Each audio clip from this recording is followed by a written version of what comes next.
Hello, my friends. I hope you're all doing super well today. Today, I'm going to be talking about how to fly your pigeon pose. So, if you've been working on this, I'm going to go through some warm ups and the mechanics of how to fly your pigeon pose. So, if you are interested in that, then just keep on watching. Now, while this pose does require a certain level of flexibility and stability in your shoulders, it's actually a lot easier than it looks once you get the mechanics down. So, once you're ready, we'll start our warm up.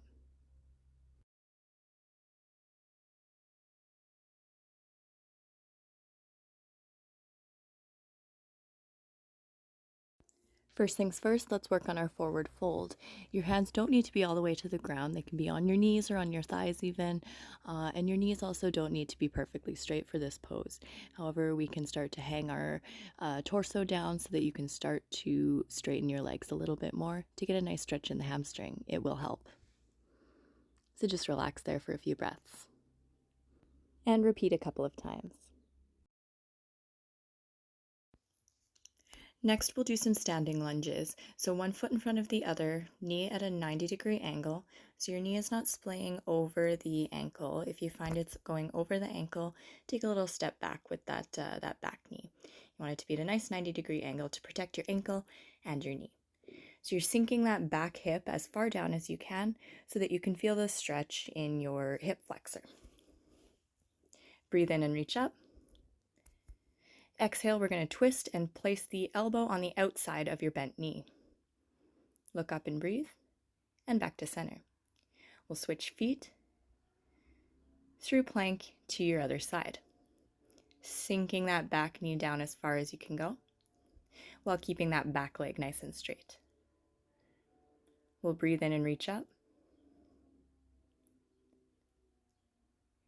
and we'll exhale to twist, elbow to the outside of your bent knee. And come back to center. Step forward into your forward fold. From seated, we'll come to a butterfly stretch. So place your legs in a diamond position with your feet touching each other and using your hands to press into the tops of your knees. You can take a few little bounces here and pause where you feel the biggest stretch.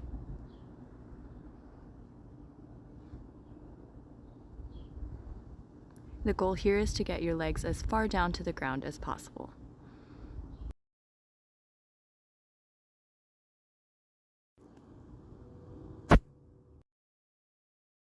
Moving the feet slightly away from the body so that we have a wider diamond shape, we're going to continue pressing into the tops of the knees and leaning forward so that your forehead is coming towards your feet.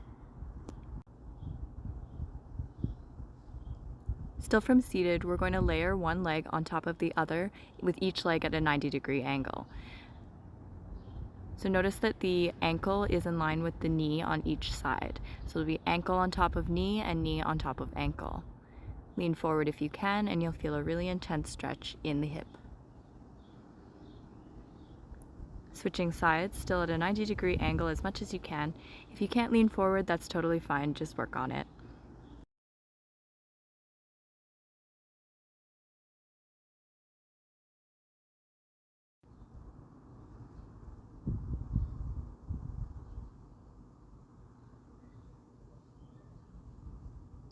Now we'll come into the actual pigeon pose. So the front leg is going to be again at a 90-degree angle as much as you can.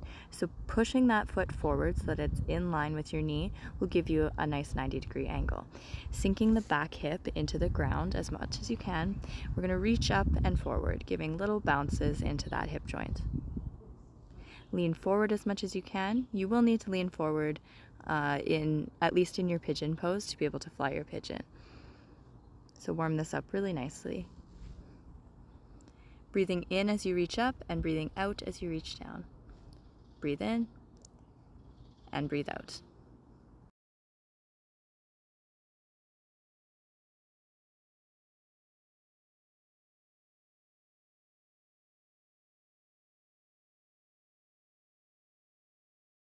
Now make sure you have a really solid foundation in your pigeon pose and repeat these a couple of times until you feel super comfortable in this position.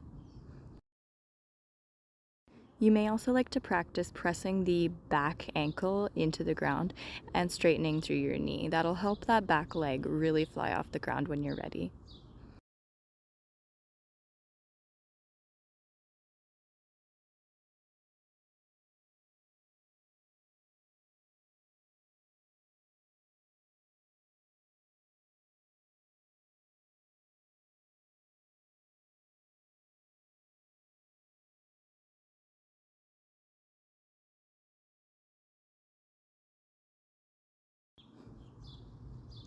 How to do flying pigeon pose. Step 1, you're going to place the ankle over the opposite knee. So make sure it is over the knee, not under it. You need to make sure that the knee is as far to the side as you can. So you don't want it facing forward. You want to make sure that the hip is nice and open. It's not facing forward, it's facing all the way out.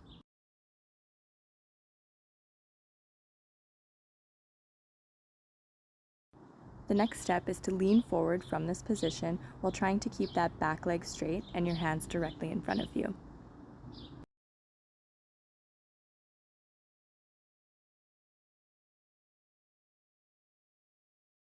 From there, we're going to create a shelf with our arms by bending both elbows and placing the bent leg on top of the elbows. So you'll see that each arm is going to be slightly bent so that the knee can be placed on the elbow and the ankle can be placed on the other elbow.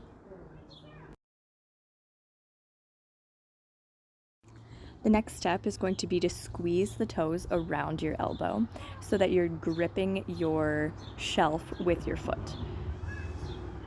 So coming down, bending that knee and placing your foot onto your elbow shelf and gripping around the elbow.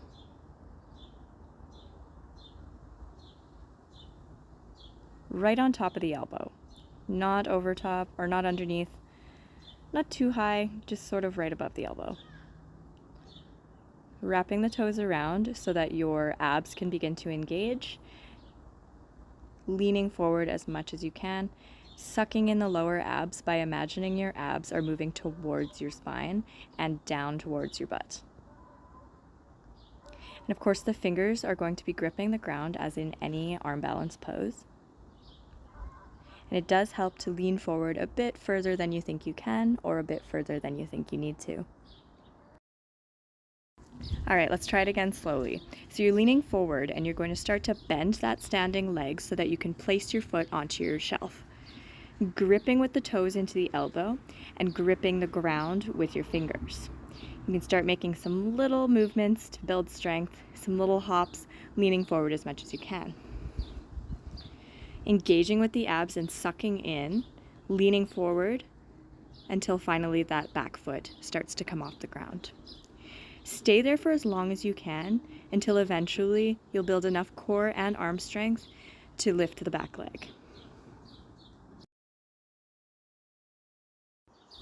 Now I know it can be a little bit scary to be leaning your face this far forward, but the weight of the back leg is going to counteract the balance, and eventually you're going to build that strength to be able to straighten that back leg.